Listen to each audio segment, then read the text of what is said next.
Camera's rolling. Yeah. Oh. Rolling before you think it is. Should we do a proper intro? We could do a proper intro. Hello and welcome back to another episode of Pro Tri News. We are here on the main stage here at Roth. We had a beautiful opener from Hoka doing some yoga on the stage right before us. Mark?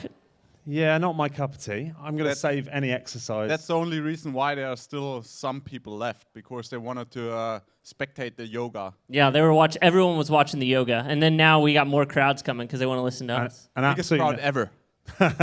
It's one of our smallest live show turnouts, but I think that's because we haven't hired a pub. Most people, I think, come for the beer, and we're a side note. You for sure, from what I heard. There's some people in the audience that there's lots of them here, and half of them definitely aren't here for us. So, as usual, it's me and Kyle, but we are joined by our regular live show guests, Beth and Luke McKenzie. Hi. Thank you for coming on yet again. Thanks for having us. It's exciting to see you guys in Roth for the first time. And for once, you're not picking up the beer tab, which must feel nice as well. This is unprompted. But the main guest we have that's an unusual but a huge name here in Germany for us is Sebastian Kienle. Thanks for coming on. I paid a lot of money. Not my money, the money from my company to be here. Yeah, and a long-time sponsor now, Ministry, Sebastian works for, but he's more famous for a few decent triathlon results over the years, we would say. I thought I'm famous for quotes, the only German that is quotable. The only German. Yeah, Patrick Langer's not very quotable. Jan Frodeno Jan is always not a German. Jan is not German. Jan's not German, and he's always on script as well. That's correct. But both of you guys have booths over at the expo, so if you wanted to get some new Win Republic gear, go see their booth. They're up kind of towards the front. Ministry's right there in the middle, right next to the pretzels, so be sure to go and see them. Grab a pretzel, grab some hydration, some carb drinks, and yeah, it's a great place. Mark and I got here the other day. We got an amazing backstage tour from Felix. Mark, do you have some facts to read off from what we've learned? Well, we've kind of been... I think Felix has only actually invited me and Kyle to come because, I'll be honest, we've dunked on Roth on the pod quite a few times, but that's because we haven't been. And I don't think you can ever appreciate the scale of this race until you actually come. Like, the sheer scale of it makes Kona look tiny. There's 7,000 volunteers, and they have a waiting list for volunteers. They have 200 misuses. They have a €50,000 laser show. And I can tell you, I've been working as a volunteer here last year, and they even have a massage service for the volunteers. It's just a different level. They also have, there's 150 booths in the expo, and then there was a 50 brand waiting list that couldn't even get into the expo. I'm pretty sure that hasn't happened even in Kona or anywhere like that. I mean, it's bigger than Kailua itself. Yeah, the expo's massive. And part of that comes down to the fact that Roth don't just favour their partners. You don't have to buy in to be an Ironman sponsor, etc., to get a booth. This is much more kind of inclusive. They don't care if you're a partner of theirs, whatever you do. They just want to make the entertainment and the experience as big as possible for the brand. And already it feels like that, right? There's even a hot air balloon ride going on over here. I mean, it's not going on right now, but Hoka have got a hot air balloon taking people up into the... It's crazy, like the scale of it. I think Hoka has a whole aircraft carrier in the on the swim course. I mean, yeah, Hoka is a nice place to visit. If you want to see the whole expo, grab a coffee on top of the Hoka booth. Yeah, it's amazing. Bob Babbitt's doing... the skyscraper. Yeah, they have. They've literally built a bit. They have built a full-on store in the middle of the expo. So yeah, that was our tour experience. We are me and Kyle have got a funny one. We've been put up very nicely by the homestay, but Seb, you'll know, homestays, they want the best athlete, right? Because they want to brag to their neighbours that they had. And then they get you. And then they get me, Kyle, and James Mitchell. So they get three fat lads doing media. And she doesn't speak a word of English either. It's so awkward. Don't forget to flush the toilet, man. To be fair, you may be one of the fat lads, but you're also doing the race. Yeah? I'm participating. I just said doing the race. Yeah. Well, speaking of the race... Shall we get into it? I think we get into it.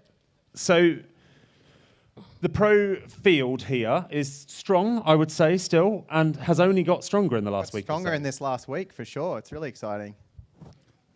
for sure the only race that gets stronger in race week instead of getting weaker and weaker in race week. For me, for sure the biggest story. I mean, I was so flashed about Ironman Frankfurt, and I mean, obviously the race, the field is not as strong here when it comes to the depth of the field, but we have 2 world champions racing with Laura Philipp and Sam Laidlow. I think everybody is really excited to see how Sam is gonna do. I'm even more excited to see, a German dude, Jonas Schomburg, finally has a proper working bike and see what damage he can do. Yeah, speaking of the bike, I just posted a video. I went to the Radsport booth here. So he had obviously snapped his front end. It basically came off, and the parts he were using, it's a bit of a dodgy design. Radsport got him into their lab. They designed on CAD, computer designed a part for him, then 3D printed an aluminium that same day, an entire riser, and then fitted a custom Radsport front end cockpit. The photos are on our website. It's like the slickest cockpit you'll see, and they had it done by Wednesday. This week? This week. From breaking it Sunday, he had it mounted on Wednesday. Yeah, I know the guy very, very well. He did my cockpit, so that's actually I mean, most of it is the cockpit I developed together with him. And yeah, he is just, I mean, you see that his background is not from a small cycling shop, but he was an engineer at Airbus. And so he knows what he's doing. And also instead of most of those aftermarket solutions, this is actually EFBE tested, so a proper testing protocol. So should be all right. It's going to be really awkward if they snap off again on Sunday. So Jonas Schomburg, let's start with the men as we've kind of naturally gone on to the men's start list. So just to canter through a few of the big names on the men's start list, and we'll go into the race a bit. Sam Laidlow up front. Now, like you said, we don't know what we're getting from Sam Laidlow, but it's Sam Laidlow, right? Then you've got Tom Bishop, who podiumed here in his first ever Ironman. You've got Freddy Funk trying his first Ironman, super German name. Jan Stratman, really strong. Vincent Luis doing his first Ironman. No one knows what we're getting from Vincent. Daniel Bakkegaard is... He's racing. He's doing a race it. Wow. He was at the pro panel. Yeah, he's here. He's racing. I looked at the start list and I was like, yeah, but Daniel is not going to race. But okay. No, they had him on the pro panel, and I talked to him after that. It pays to know Belinda Granger. No, I'm just kidding. And also Willi Hirsch. I think he's not even on the list, but he is. He's here racing as well, who is also in Frankfurt. Yeah. Then you've got Henrik Schumann, who'll be featuring the swim most. Bart Ehrenouts, his retirement race. Aaron Royle, his first Ironman. I mean, it got Matt Hansen, Uber runner, Jack Moody out of New Zealand. Like, it's a really strong start list, yeah? Yep. How the race will play out? Yeah. We can start with the swim. There's 5 guys, maybe, in the front swim group? There's massive swim power. I think that's probably... I don't know if it's going to be the strongest, like, front-end swim power we have seen, we're going to see all year in a long course race. But, you know, with Hirsch, with Schomburg, with Schoeman, I mean, there's people that Lucas can Voigt and they want... Lucas Voigt? Lucas Voigt. Lucas Voigt, yeah. Joe Skipper, yeah. Aaron Royle's a good swimmer. Aaron Royle, yeah, he'll be there. There's some good swim power here. And the water temperature is super warm, so it's definitely going to be non-wetsuit for the pros. 100%. For the amateurs. And for the amateurs. First time ever for the amateurs. There's some glimmer of hope that age groupers keep saying to me. They're like, no, but the guy he'll sort the locks out and it will be cold enough for us. I'm like, mate, get that swim skin bought. Yeah. So that changes it, right? That actually gives a chance for a group to break away, because for most people it's a significant difference. And the difference between wetsuit and swim skin is less for the better swimmers than it is the worst swimmers, right? If your body position is great, Lucy Charles, it will make very little difference, for instance. These good swimmers, Lucas Voigt, very little difference.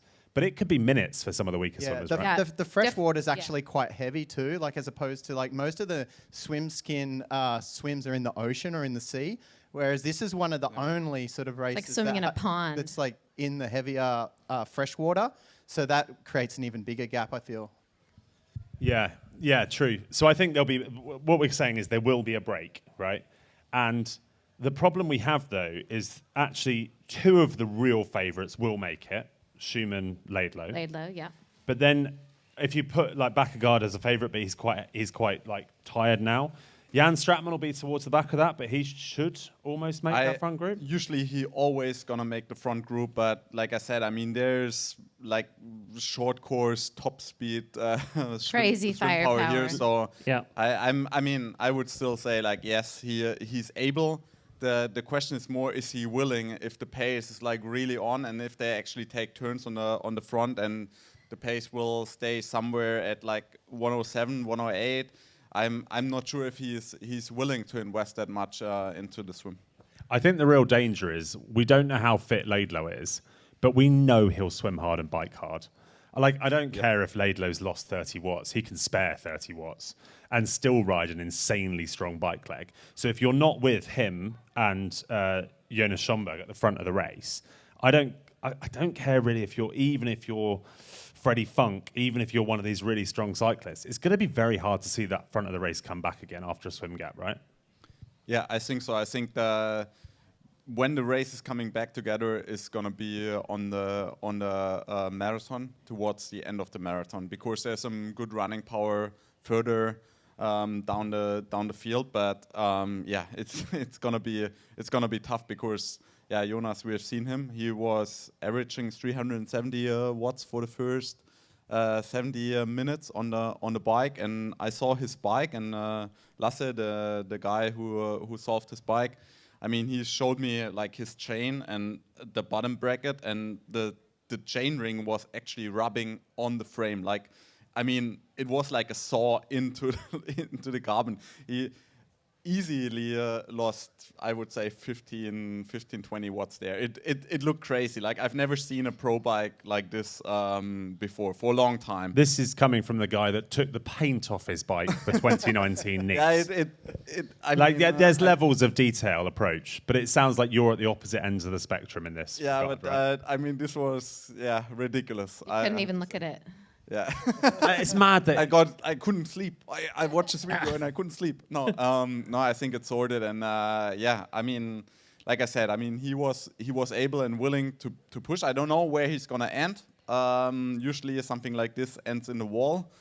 Quite heavy impact. Don't listen to this, Jonas. if he starts out at 370 watts again, he is going into a wall. Like, Laidlow's never done that. These big riders have never done that. Yeah, I know. He would still try. So Wow.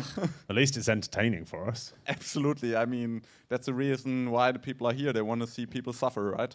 And Yeah. it's crazy though, just the watts at the front of the field are going to be insane. I saw that like Christian Hogenhaug's normalized power from last weekend was like 323 or something, which is And he very is high. about as aero as it gets. I don't care about this. And the motorbike was a little bit close every now and then. I mean, not crazy, but yeah. So that's legit power.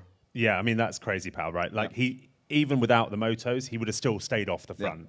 He would have still had a big lead. absolutely, no question. And you would have to say the same, like Laidlow's in that ballpark. Laidlow is in that riding ballpark. Can I ask, what do we think Tom Bishop does here? We haven't seen much of him this year, but he had a great first Ironman here. He was a real surprise packet here last year. I think that took him by surprise. And yeah, hats off to him. I think he really found his distance. You know, I think Tom, for quite a while after his ITU career, didn't quite kick on with the middle distance. But coming here last year, he was a real player. And to push Magnus to the finish line and be right there, like, Magnus is one of the best in the world right now. So to come out in your debut race and to be right there, you know, was there at 7:30 or something he did? Yeah, I think Crazy 7:33 or something. Yeah, it's insane. So I don't know, and I think he still flies under the radar, which really helps Tom too. Like, he's not one of those guys that commands a lot of attention. He Yeah. just gets the job done, real low key, and that's a big benefit coming to a race like this, because a lot of these guys have a lot of media going around, and he's sort of just sliding on through. He slides under the radar a bit because his bike breaks in every other race.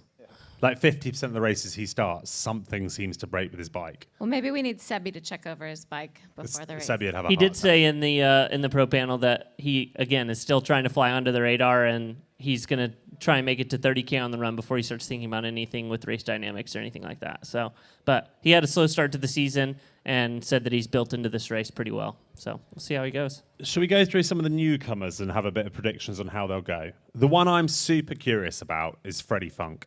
And the reason I'm super curious isn't that I think he'll be super good at this. I don't know which way it'll go. It's the hype he's made around himself for this.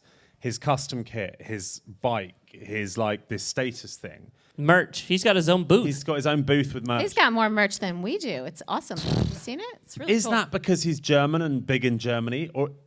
And is there a danger he's putting himself on a pedestal there that if the race goes bad, where He's do actually you go? from Bavaria, like this region, correct? Yeah, I think Yeah. he's grown up around this race. I mean, Sebi would probably know more, but I mean, this is a long time coming for him. I think it's a celebration of his life That's cool. evolution to come here and actually make his debut here. And hats off to him. I think, you know, I think he's been here since a little boy. He crossed the finish line with his father many, many years ago. So it'd be a proud moment for his whole family. I think you've just saved me getting throat chopped by Belinda Granger. If you badmouth Freddy Funk, Belinda's chopping your throat out straight away. Darling boy over there. We got to get her Belinda, up I here. thought that's me. So how What do you think about it- what about Vincent Luis? Well, Oh, how do wanna you talk think he'll about- go? It's super difficult to predict because what he's really lacking is not merch but momentum. I mean, those T100 races, they were poor, to say at least. And like 1 or 2 years ago, or let's say 1 year ago, I would have actually said like, yep, if he is gonna make his debut in long course, it's gonna be huge. And he will be in a mix for the win straight on, doesn't matter the field. Because he's definitely lacking a little bit of the T100 run speed. I mean, he's not able to run those, let's say, 107, 108 splits that you need to run on a 70.3 half marathon these days, which is Mental. blows my mind to even say it. But I think what he's definitely capable of to hold his speed for a very long time. So. But yeah, I have no clue what went wrong in those T100 races, and I mean, you know, it takes a lot out of you just to travel, and so I was about to say that. I think he has not really traveled internationally until like 1 year ago, right? So I think he's been traditionally quite good in the Euro scene, but like the last year or two he's traveled, and I think that's the difference. That's the momentum killer for him. I mean, that's for me. I mean. It's not that I don't think that he has a chance here, but usually he was one of those guys who could win every race out of, you know, real championship race or T100 race, and he won a lot of races. I mean, if you see triathlon as a profession, he made very well. I mean, He was second at the World Championship like two years ago, right? Yeah, in you Finland, see, yeah. didn't win. That's what I said. No, but yeah, of course. I mean, like. Absolutely, he's up there, but it's very difficult for me to predict. I would say yes, there is a very good chance that he makes it to the podium, but that's just due to the fact that somebody like Laidlaw is not on his absolute best yet, and there will be some guys that go after the Schomburg decoy and completely crash their race by doing that. So. Yeah, actually, you know what? For me, Bishop is not really flying under the radar in this race. My radar is is having locked in, actually. Sorry, Tom. Who's trying to fly under the radar? Sebi Kienle's just called you for the win. You fucked if that, you mate. say something I'm like with that you. on the press conference, I'll try to fly under the radar. Is probably Yeah, well, because you're on the press conference. You've been invited to the press conference. You failed on the radar thing. Someone who wasn't flying under the radar, Vincent Luis, making his debut at the full distance. He said he was here 20 years ago with his dad and is excited to be back and doing his debut here as well. So, I mean, there's a lot of heritage here. A lot of people are coming back that have been here like as kids. Vincent also mentioned that he didn't want to race this distance until Jan Frodeno retired. And so now that he's retired, now he can race his distance. Now it's easy, right? Now, Yeah, like, exactly. all the good guys are gone. All the good guys retired. I said also Sebastian. So Oh, yeah, but imagine that. You think, well, Jan will retire, now it'll get easy. Christian Blumenfeld comes along and just dropping Looks like the you. plan failed massively. Laidlow's riding Great 356 in Kona for a laugh. Like, oh, yeah, I nailed it. No, so Vincent Luis, how does he go? Like, he'll be front of the swim, right at the front of the swim. front of the probably. bike. Yeah, and then he'll ride potentially quite aggressively to start with, but it's a really long day. And even at short course racing, he's been historically better at sprint than he has Olympic. He's better at Olympic than he is 70.3. Ironman is a real long way for Vincent Luis, right? I think.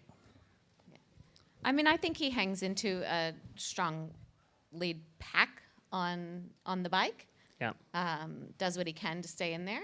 I think the whole time, but on the bike. You think he's coming into T1 with the front pack? Yeah. With Laidlow and Schomburg? I didn't say that Laidlow was going to be in the pack. Oh, so is he Laidlow's off the gonna go front? off I the think front. Schomburg and Laidlow might be off Oh, the front okay, of it. okay. Yeah. And then there's a main pack. Right. And then the run, Vincent Luis, a marathon. I think And he's good through. 3K? I was going to say 10. He'll be running longer than I am, so I'm careful not to take the piss too much. But I want him to surprise me because he's good for the sport. He's huge in France. He's a lovely guy. He's got this flash. He's a lovely boy. He's a darling boy, as Blind. Yeah, and yeah. has an even better kit than Freddy. His I mean, kit this game kit is game very, is- very good. From that San Francisco kit to this kit, like he is nailing the kit game. Does that get you around a marathon though? I wait to be impressed by him on the run. I reckon. I hope I am.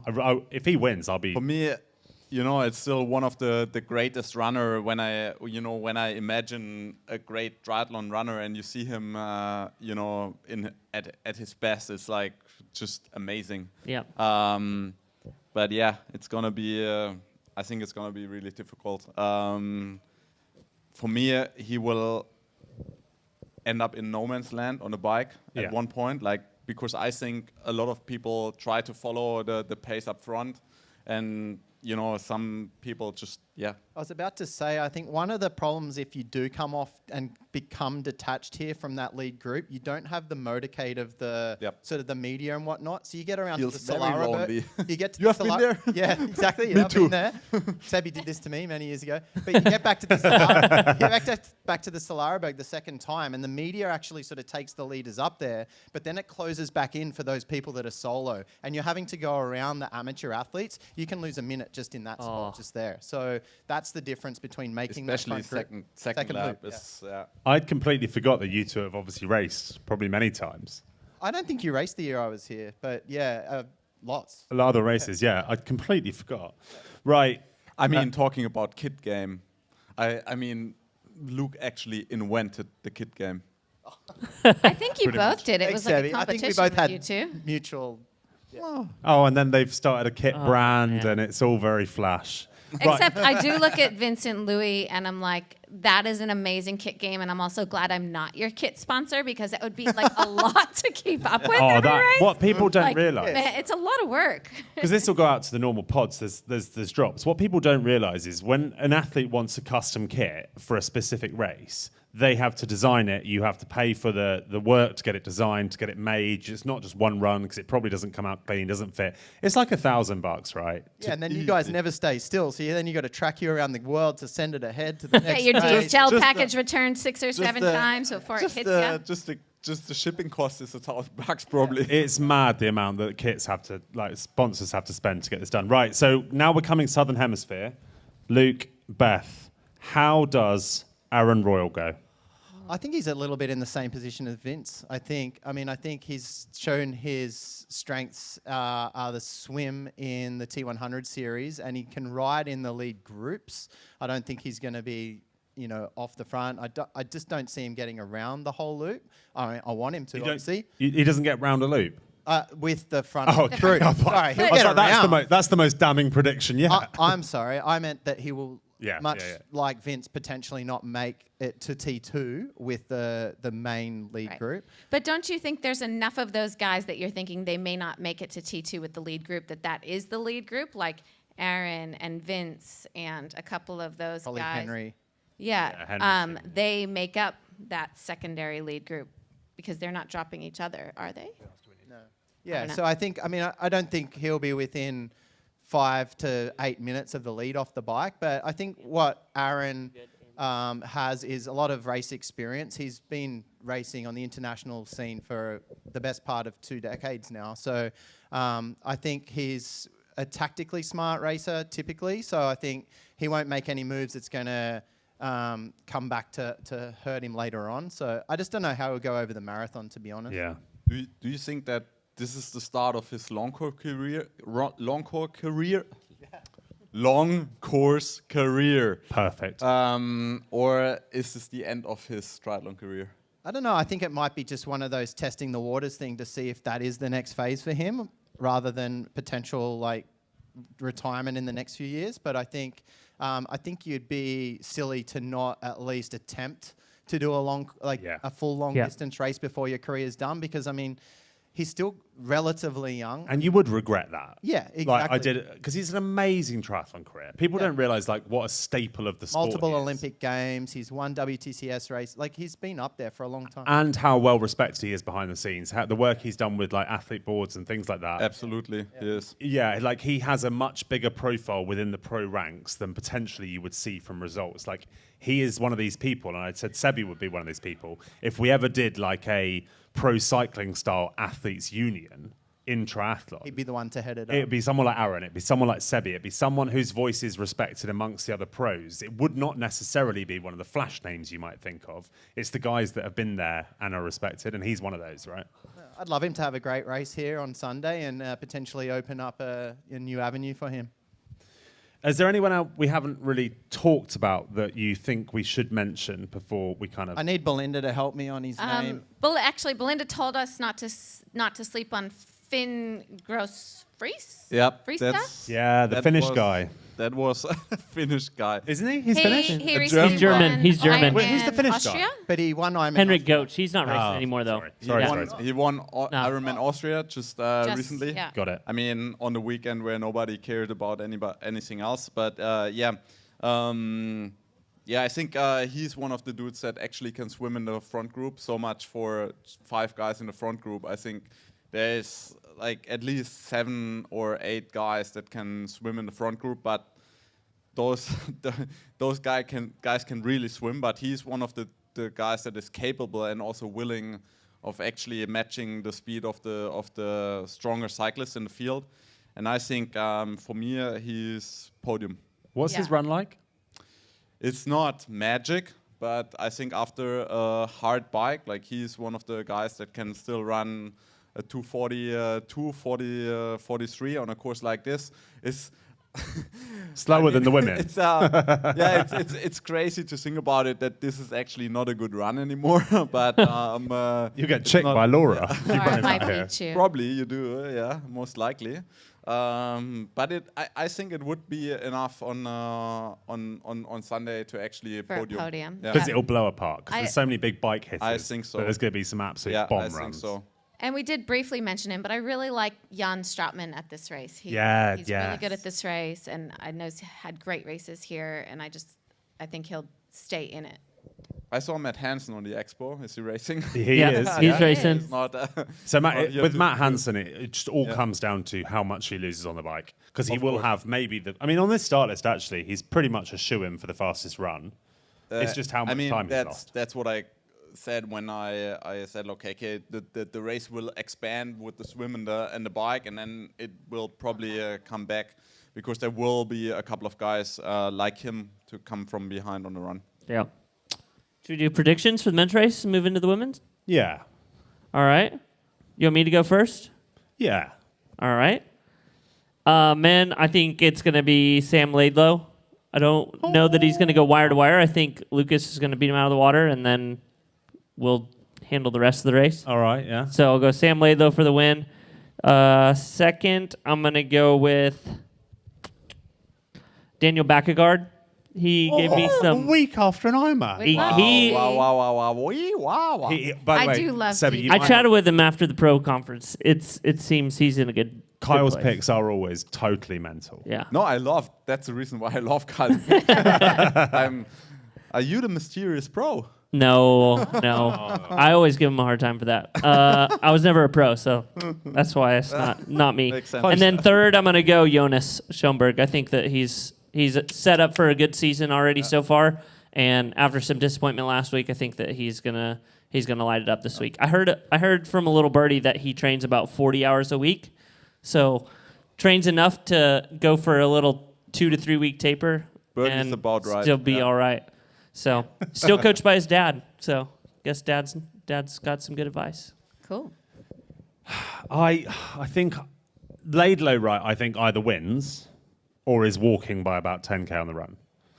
And I don't know which Laidlow I get. And I also, I'm a friend of his. I don't really always believe what I see on social media of Laidlow. So I don't know if he is actually fucking flying. I don't know if I can swear on this podcast live in Roth, and it's really hard for me, sorry. He might be flying, and I'm going to regret it, but I'm not going to pick him for the podium because I'm trusting what he's telling us on social media, so don't be offended, Laidlow. Jonas Schomburg wins, I reckon. I think he's just got the pedigree. He was actually really good in his first Ironman. He was so good on the bike in Frankfurt. He's got to be hungry. He wins.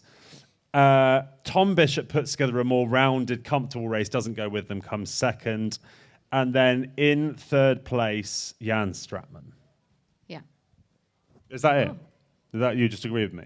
Oh, I like your picks. Okay. Mine are just only slightly different. So I'm going to pick Tom Bishop for the win. Whoa, nice. I like him. Actually, there's a lot of really lovely boys in this. There's several that I want to pick that Two that are not dirty on old my Australian podium. Sorry, women this is from USA. A lovely boy is the Belinda Grangerism, and we love her, but I also love a lot of the people in this race. But I'm going to go Tom Bishop first. I'm going to go Sam Laidlow second. I think he's going to be in the lead, possibly with Jonas, for quite a long time, but then might get caught. And then I'm also going Jan Stratman for third. Yeah. He's reliable, I think. I don't know. There's a lot of great people to pick. German podium Sebi's sweep. like, no. German sweep. I only did this to set Sebi up for the real pick. Das Autobus is coming, yeah? So I've talked to Sam quite a lot, and I mean, that would be the biggest bluff in the history of triathlon. Doesn't mean that he, even if everything is true that he said, he would still be able to somehow win the race, but I don't really believe. So I think he's in great shape for his home race in Nice. But here, yeah, Tom Bishop. That's also my pick for the win. This under the radar thing is I'm a gone, winner. hasn't it? and then the German boys come. So second place Jonas and third place Finn Große Fresse. Yes, grosse Fresse. I'm going to say that right, too. Fresse. Fresse. Good pick. I'm Don't say actually like Fresse. undecided right to this second, but after listening to your picks, I feel like I want to go something a little bit different. I did want to say Jonas Schomburg looked to be in that great form last weekend, and he's the logical pick. I think he's going to be up there. But a little bit of me says that maybe he's like got that like youthful exuberance where I think he could potentially like go too hard and, you know, and blow. So I think he's going to be up there, but he's going to be with Sam Laidlow. I think he's going to pull Sam away, and I think Sam can sit in with him, I feel, and still do a solid run and come off with the win. I'm going to have Tom Bishop for second because I absolutely love Tom. I've done a lot of training with him out in Australia. Such a good lad, such a great race here last year, and I think he's in great shape to do so. Tom's Sorry. clearly winning the lovely boy competition. Yeah. Close second to Daniel It's Beckenham. really hard to even argue. Sorry, has he been training with you? Back in the day, we Oh, I trained thought you together meant all the time. recently. I was about to drop him for my I picks. could not hold a candle to him these days. But yeah, What's we've his done- actual haircut? Is he still rocking a mullet? Yeah. Oh, I love it. Okay. That's the reason why I picked him for the win. I want to put Daniel Beckenham in there as my third place pick. I think he showed good form last weekend. He didn't go too deep into the marathon. I've found that over the years, sometimes those like race pace efforts the week before actually can really bring you into some good form for some. And you've got that sort of sense of wanting to have some redemption. I know he's got a bit of a chip on his shoulder. I think he was in for a good race last weekend. He's going to want to put all that hard work that he's put in with his new coach this year. He wants something from that, and I think DB for third. Yeah, I don't think Philip Seep would almost let him race if he was really struggling. Like, Philip is, I know Philip is not just a coach. He doesn't just put stuff on Training Peaks. He kind of has helped with their lifestyle, like got them a bit of structure, has a bit more mentorship than just Training Peaks coaching. So if he was really bombed, Philip would know, and I think would have talked him out of it. So that's maybe more fair than I Would have not talked out of him. He would said, either you're not racing or I'm not coaching you anymore. That's how Philip I was trying to There be we go. polite, you know. I I have think to I see need him to around put a Daniel lot. back in my picks. One thing that I did want to mention, now that everyone's made their picks, during the press conference, Jonas said that he is going to beat Magnus's time this weekend. So wants to have the course record here, which as of last year was set in 7:23:24. I honestly think that makes me want to pick him less. I think That's why I told you after we did the picks. Yeah, I think that's really dangerous because it means you have this number in your head that the whole race, am I close to it? Needs to push harder, needs to push harder. And as soon as it goes south, it's that negative spiral of like... You kind of not need on to let pace. it come to you, right? Rather than... Sebi? I don't know. I'm not the expert. No, I totally agree. It's I would not do that. I mean, you put yourself under immense pressure with no need. Even now when he wins the race, they're still like, yeah, but on a press conference you said you're going to break the record. So, Yeah. I mean, he's a little bit wrong advised. Especially with a non-wetsuit swim. Yeah, Like he lost a couple of minutes straight away. I mean, if he delivers, We can all shut up. it's, Yeah. then it's like, and it's even better. But yeah, that's a gutsy move. To be honest, we need more of that in triathlon though too. I like, it's yeah. always good to hear someone put something out there instead of, going in, with Hide behind the veil a little Exactly. bit. And it'll make a great Instagram reel if he does win. And it makes it easier for our job, right, Belinda? We can talk shit about the guys. Right. So we've we've talked times. There's another athlete I think here whose performance is measured on time alone, and that's Laura Philipp. Yeah. Laura Philipp has to win this race. She's by far Absolutely. the favourite athlete here. But if Laura Philipp comes to Roth having just gone 8:03 in Hamburg and doesn't go sub 8, is it a bit of a failed expedition for her?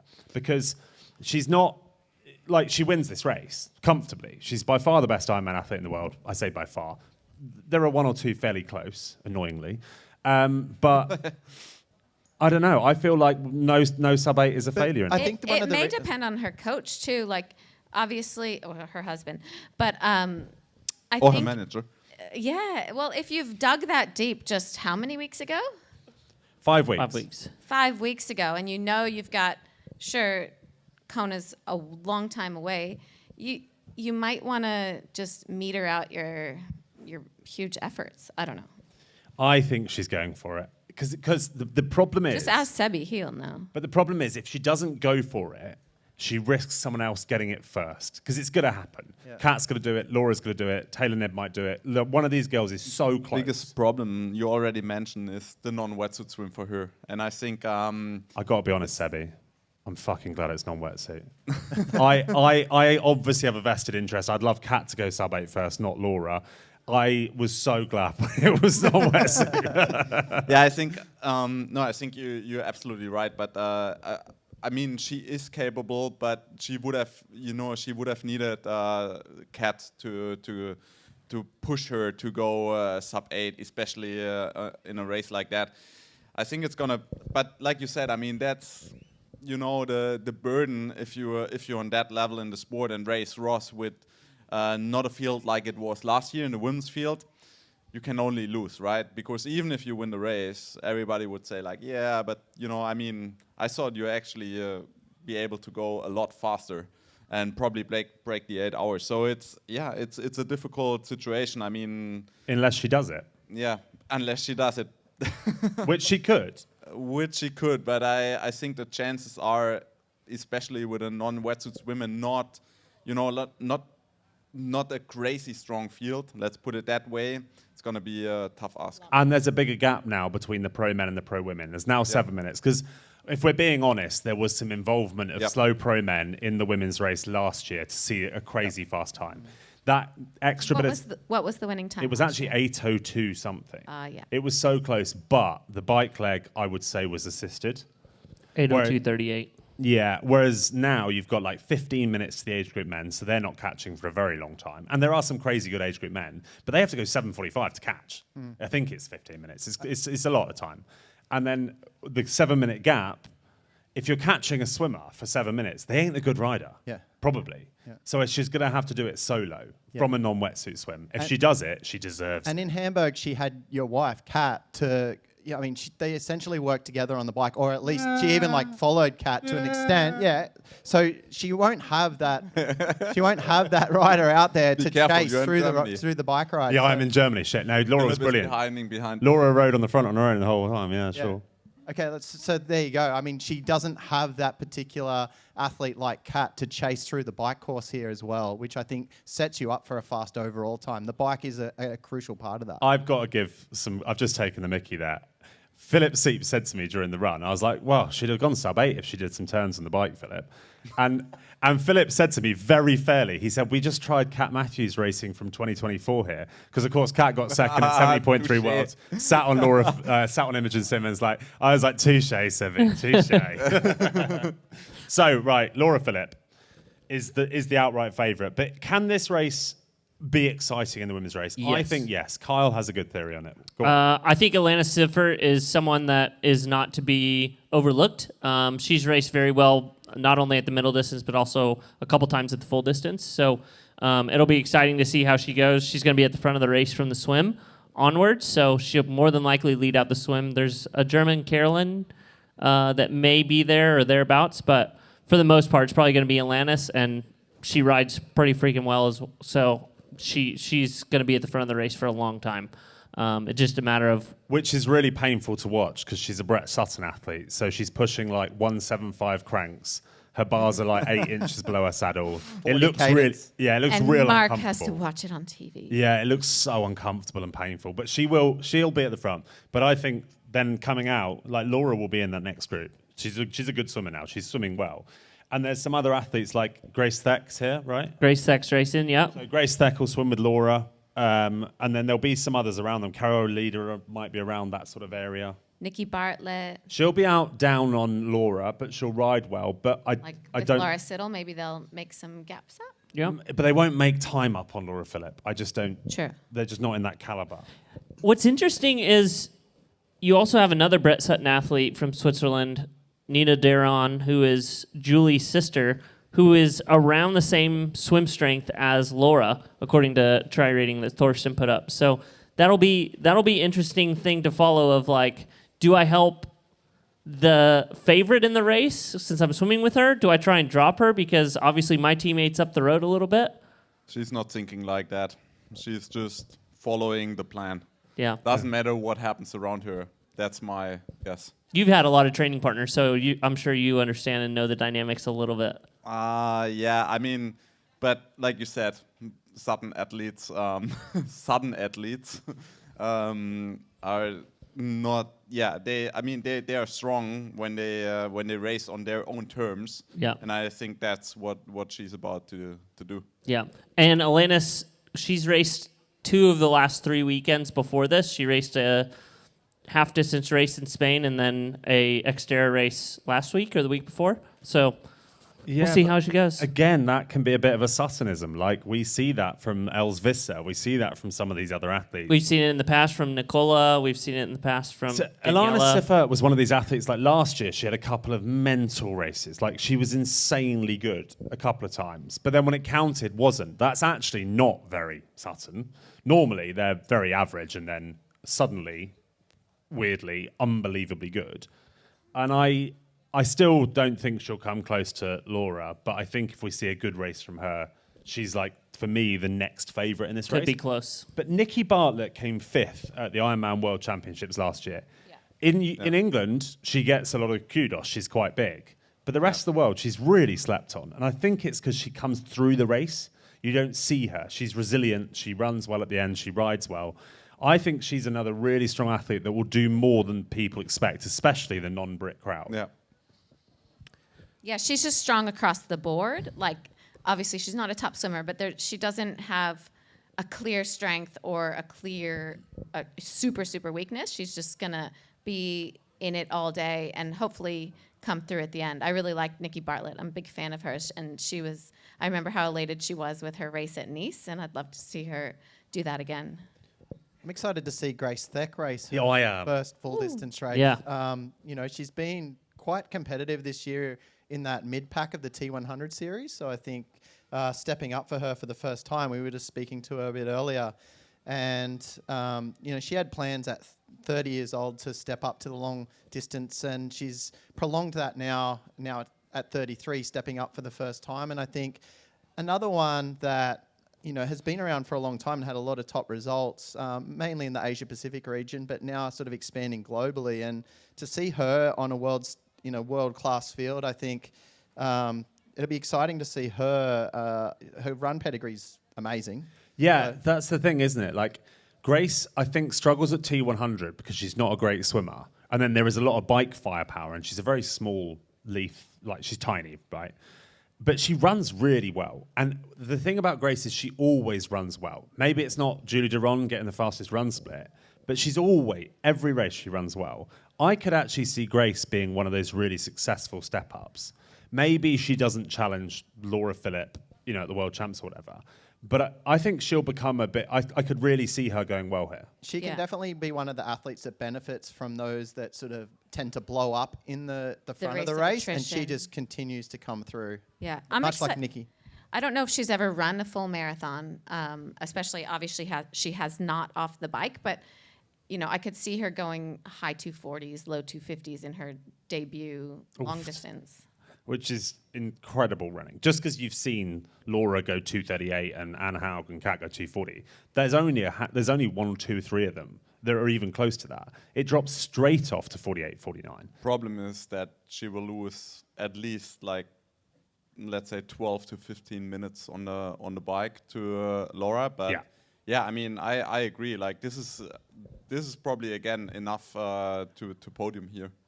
In Roth. Like the Matt Hansen style. She'll have a similar race to him. So we struggle a bit with the women's depth in triathlon compared to the men's. So we come to Roth and we have a lot of quite big names we can still talk about. But there just isn't still quite the same depth in triathlon in the women's pro field. They're not as densely packed at the top as the men. So by the time you take out the Ironman series, the T100 series, this sort of stuff, you always get one big name in Roth, but the women's field hasn't been super tight and competitive. Like last year, you had Anne Haug, I Laura was Philipp. about to say last year it was Anne Haug, Laura world Philipp. champion level. Yeah, field. and then you had like Lucy Charles taken to a sprint finish a while back. But we're back to like one superstar standout. But she is the world champion, right? She should be the standout athlete in any race she goes to. That's really the problem with Roth. I mean, with the Pro Series, you don't have to pay appearance fee anymore.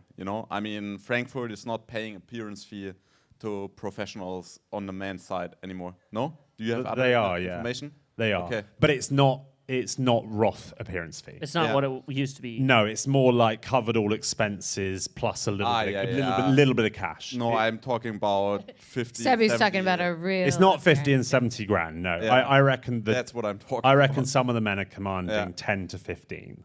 Yeah, which is still money, right? But it's not 40 or 50 grand to get the world champion here, which exactly. they do. That's the thing. Like, I mean, usually you would say, okay, we have Laura Philipp here and we have Sam Laidlaw here.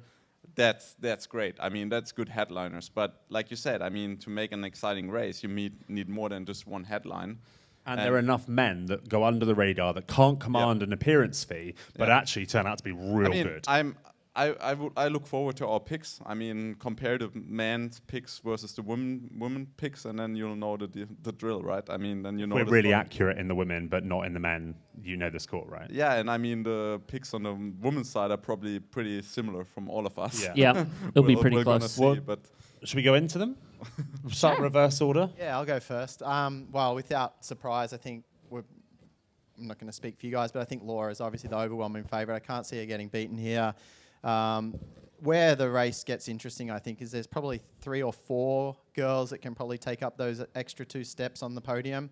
I'm going to back Grace Theck for second place to run through and pick up some of these girls that will potentially ride with at the front. Alana Siffert for third, I think, is my pick. She's going to be up there leading off the bike, but fade on the run. Cool. Yeah, that's what I said. I mean, not picking Laura would be kind of then you'll actually Then you're just doing it for fun. No, then you actually assume that something goes terribly Yeah. wrong, right? I Yeah, mean, that's the only thing that really can stop her is a terrible day or a mechanical problem or something like that. So Laura for the win. And I would say Nikki for second and third, Grace. Yeah, that's my pick. Nice. I actually had the same podium as Luke, but I'm just going to switch it up a little bit, and I'll do Laura for the win, obviously, and then I'll go Alanis second and Grace third. I'm just gonna go Laura Phillip and then Grace Tech and Nikki Bartlett. I don't know. I can't really picture an outside name. I just think it's going to be Laura will destroy it. Others that we don't know will get carried away because it's blowing away from them. And then these reliable girls will come through. And I do think Grace Tech might be really good at this sport. I'm going to go same winner, Laura Phillip. Yeah. Second place, Alanis. And third place, Nikki Bartlett. Wow. Love it. So we all have four. There's four. Four have people. You know, it's not much doubt. Maybe there'll in the be a field shocker if Kyle is Yes. picking the same as us. If Kyle hasn't picked sort of some mental name that no one's ever heard of, you know it's a fairly done deal. I Maybe think it's that. not Nina. There's a French athlete, Justine Mathieu. Justine Mathieu. Yeah. She's a good athlete. Yeah. Yeah. You want me to throw her? You've gotta I'll have put that. her for third. Yeah. All right. Yeah, well done. Maybe it's not Nina racing, but Julie Deron. And then Well, Julie's racing Victoria. Victoria Gasteiz, which that will be interesting. That will be That's interesting. like a headline event against Absolutely. Anne Haug and Marjolaine Pierre. So Yep. we wait to see the faster of the Durand Or- sisters. I will. That's not the race I'm looking forward to. I'm looking forward to the race in October. Yeah. It'll be Yeah. a big one. I see Angela Nath on the start list, and she's been around A long forever. time. Yeah, and she had Lyme's disease for a long time, and it's great to see her still racing. I think she could still have a great race. I don't know if it'll be good enough for a podium, but it's cool to see her still going. Same for Laura, right? not Laura Phillip. Laura Oh, Siddle. Laura Siddle. Yeah, Yeah, yeah, yeah. absolutely. Yeah. And you know what? And Sid does really, really well here. And she's come second how many times, Belinda? Twice. And fourth once. twice. So don't sleep on Laura Siddle either. And she's retiring after this race, I believe, is what she announced at the pro Oh, cool. panel. Yeah. So this is right. So Laura's been a staple of the sport for a long time. So what a place to go out. All legends retire in Roth, don't they? Yeah. I believe Bart is retiring here. Jan is still Or crying no. about that one. Bart's Yeah. retiring here as well. And Maurice, your old training partner. Yep. So God, that boy, they both used to be able to ride bikes. Like I they- will be down there and waiting for them with some beers. Oh, I love that. I can't say that name, Belinda. Katarina Wolf. Kadi Wolf, Yeah. that's She's girlfriend of Florian Angert. Yeah. And he's racing And too. speaking of retiring, Roth is actually where Luke was supposed to retire in 2020. And me too. Then. COVID happened, unfortunately. Ah. Yeah, no, this was like for a long time, one of those bucket list race for any triathlete. And, if it wasn't going to be Kona, it had to be here. So, yeah, I think a lot of these athletes see that as, this is one of the granddaddy events. And Yeah. if you're going to retire somewhere, it has to be at a race like this. Because imagine having an entry to this race and choosing not to race it. I mean, that would be crazy, right? Because it's a huge bucket list race. He's getting at Kyle that's me. because Kyle was supposed That's to race. me. And So- Kyle's never going to be invited back to Roth. Kyle thinks he's getting an entry next year. Not Well, a I don't think chance. I'm going to queue up in I know line the Belinda second the Granger, and pros I'm going to finish tell the her to race. blacklist you. So what actually happened was Kyle didn't do enough training, and Kyle realised he's going to get beat by a guy with dwarfism, who was sat in the Zach. audience here gunning for the Zach. first ever gent with dwarfism to go sub 11. So good luck to him. But he basically was going to smash Kyle all around the place, and Kyle He already was like, smashed me once in St. George. Did he? I had a horrible day, and he had an Oh, sorry, incredible no, day. No, don't throw excuses in front No, of but he that had an kid. incredible day. There we so. go. Yeah. But anyway, so Carl's left me on my own, so I'm going to experience what is Challenge Roth without really a built-in excuse that I just went round with my mate Carl. So it's going to be a long day out for me. But we've got a few people racing still in the crowd. Has anyone got any questions? questions, hot takes, Hot takes is always our big one. predictions. Anything we missed? Any hot takes? Nothing. It's because it's not in Germany. and it's because it's not. You want to ask them in German? It's because it's not in a bar. There'd be more questions. Oh, we've got a question. There we go. Yes, go on. Just scream it.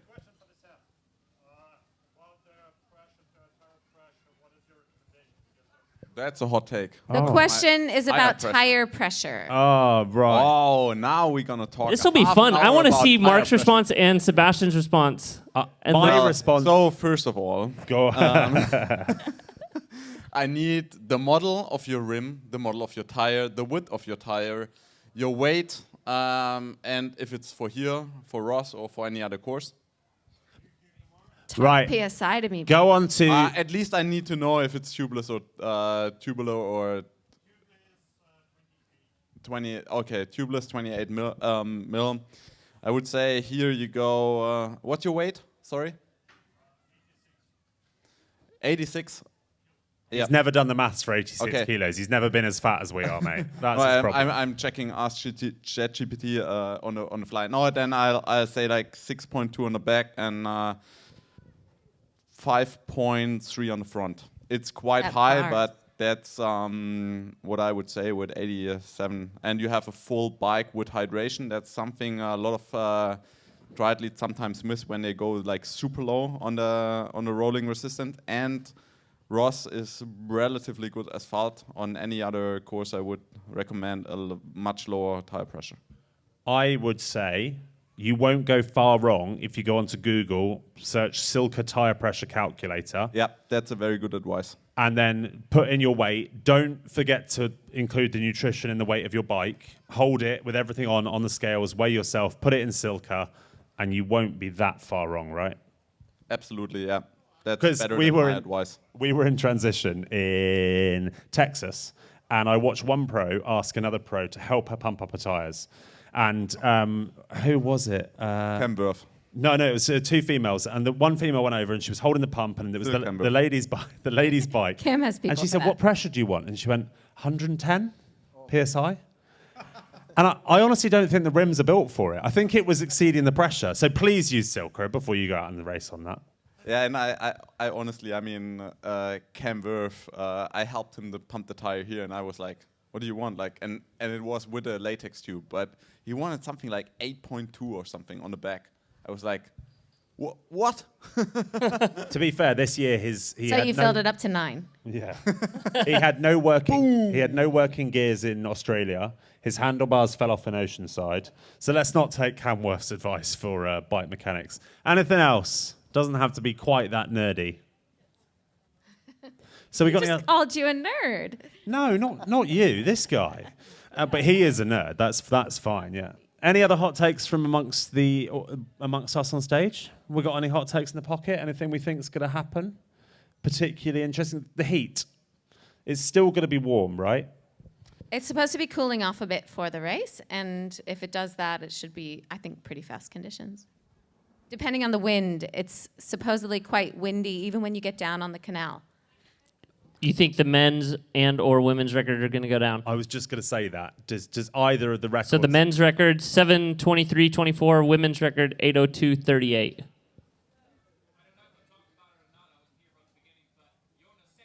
Yeah, we talked about that. Yeah. Till, you're late to the Hey, party. Till. Hey, Till Schenk. The voice of Finish Line Ironman has come and infiltrated the Roth party. And did you know he's now the voice of High Rocks. He's the voice of High Rock. Mate, this isn't a High Rock He's show, cloned. Till. He's cloned. I think Oh, God. He cloned his voice We had a with Till AI. sighting in Chicago. We have 3. We're Oh, outnumbered God. up here, Oh, I Mark. feel a little bit It's nauseous. High Rocks against triathlon. How did it retired take last week. this long to Rocks. talk about Get High the Rocks? sleds We out. both retired, didn't we, Sebby? Did you see the ski ergs in there? High Rocks athletes are like rats. You're never more than I 5 heard minutes there's away a High from Rock one. session tonight going down. There are 2 ski ergs. Right. Here Anyway, and- enough of High Luke Rocks. and Sebby. Is any woman going sub 8 or breaking the record, or is the men's record falling? Or are they Nope. both going to stand? Swim. The it's records gonna be stand. The records all stand. Yeah. Yep. I think Laura Phillip breaks Anne Haug's record but misses sub 8. Wow. which is brutal. So she basically goes within 8:01. within a 2-minute margin. Do you think Yeah. she breaks Daniela's bike record? Is that what I wish, Sebi? He's completely destroying herself, like by trying to actually break the record. Yeah, and then- bury like so. Oh, She's then barely not break. Bury digs a hole yourself. deep enough that she can't get out by October. You mean? that's- Perfect. Yeah, wishful thinking. Does she break Daniela's bike record? 2023, 422, No. 56? No? No. And then the run record, 238.52? She could do that. She could do that. And she's gonna not have to breaking do that Lucy's in order swim to- record. Yeah, true. It gets hard when you actually do the maths on sub-8 for a female athlete. It's real hard. Yeah, I just think at one point, I mean, like you said, you pretty early on have to make a decision whether you go for it or not. And I think because of the probably a lot slower swim, you pretty early on then decide to not go for the record, and then she's basically just cruising, unfortunately. Interesting. Anything else on the hot take front? Well, here you go. He's back again. Hot take from my side. Any age grouper is going to be busted on the doping. Oh, great question. So Roth they reckon it's going to be between 50 or 60. They're not quite confirmed because they won't tell them. Age groupers will be tested. That's huge numbers. It's good numbers. And the question was, will any be done? You know the background for that? No, There was please. a survey from last yeah. year. Ah, yeah. So you heard about? Yeah. No, please tell I think us. that's so.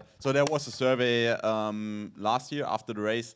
I don't know the exact numbers, but they were ridiculous high, and they asked like if you ever taken any banned substances, and I think it was like 20% or so. 30%, I believe. Yeah. Yeah, so my problem with that question is so much of the answers, so many of the yeses fall around things that weren't taken in the aim of performance enhancing for Absolutely. triathlon. So it's like they've used a medicine that they wouldn't have had to, they've had to get a TUE for because they can just get it because they're a normal person from their doctor, or they've used recreational drugs, or they've used whatever. So I think that number does seem desperately high. But I think, yes, I reckon someone gets popped. Yeah. Well, Me too. yeah, and marijuana, cocaine, things like that. All the fun stuff. They are banned. Yeah. Better like get off 20 them to now, 30 Mark. Fucking hell. I mean, you yeah. can get tested. If they're testing you- the guy that comes in 12 and a half hours, they're not cracking their priorities. Well, I mean, I think that's actually how it works, right? I mean, they're not testing the fastest guys. They randomly testing people. So Fuck. yeah, random testing. Lay off the zins, Mark. Yeah, but I think someone will get popped. I think someone will get popped too. I said I kind of hope It's not- You said this. Yeah, to so I Felix. said it to Felix. So Felix, the race organizer here, he agreed with us. The best case scenario for them is someone does get popped. They don't want to pretend everyone's clean. They're not hiding it. It's not naive. If someone gets popped, it's happened before. Age groups have been done before, but it's normally done through snitches, like dob them in and then they get a targeted test. I hope someone gets popped. It's good for the sport. I actually think someone gets popped, but I look at it in a different way, and I think it's not for something like EPO. It's just something. An you know, acne cream or something. Yeah, some bullshit that Lotion.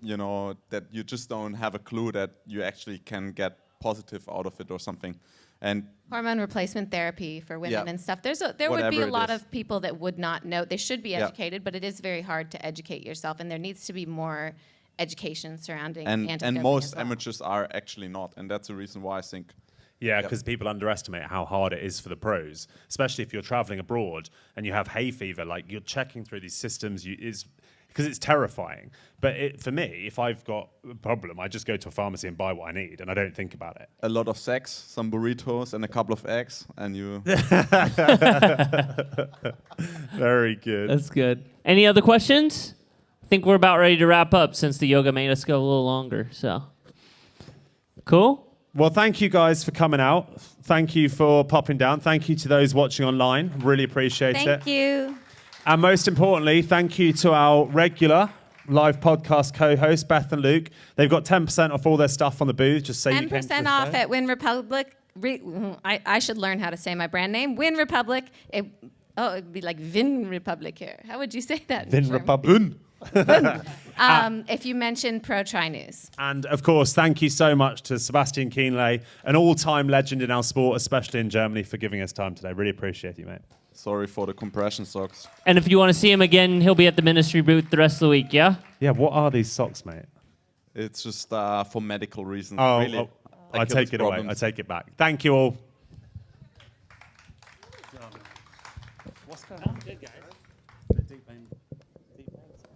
No, I